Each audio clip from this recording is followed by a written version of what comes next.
I know, I'm a great fan, and I would have loved to have been watching that match tomorrow. Fortunately or unfortunately, I'm going to be on a road show at that time when the match starts, campaigning for my friend and candidate in the Pudupalli by-election. So I'll miss at least the first half of the match.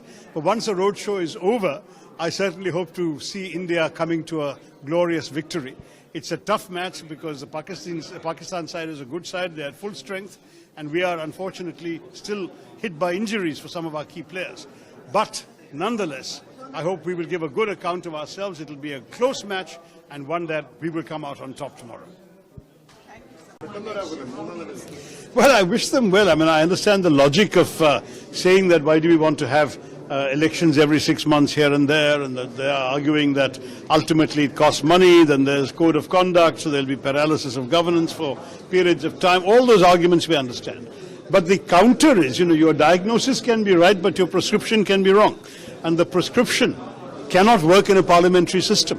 If you had a presidential system where somebody is elected for a fixed term, then he or she survives whether or not the parliamentary majority is gone. But in a parliamentary system, you don't have that. The chief executive of the country is selected by a parliamentary majority, a legislative majority, and the moment that majority goes for whatever reason, the government falls. And when the government falls, then a new election has to be held out of sync with the calendar that they want to see. So because that is the system we have, and because it would be undemocratic for a government that has lost its majority to continue, there is no practical way in which you can implement such a system.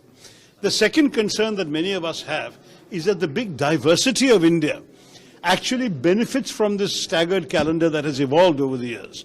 Remember, from 47 to 67, we all had national and state elections at the same time, same election calendar. It was only after some of the state governments that were formed after the 67 election as coalitions started falling that the calendar slipped, and then the national government also fell in 1970. Its term was till 72, and the elections were held in 71. Therefore, that calendar also got slipped, and thereafter there's been a number of changes, and that's why now there are different calendars for different states. The same thing will happen again in future. So if you were to create artificially a kind of 1967 type situation tomorrow, what is to prevent the same thing happening that happened there?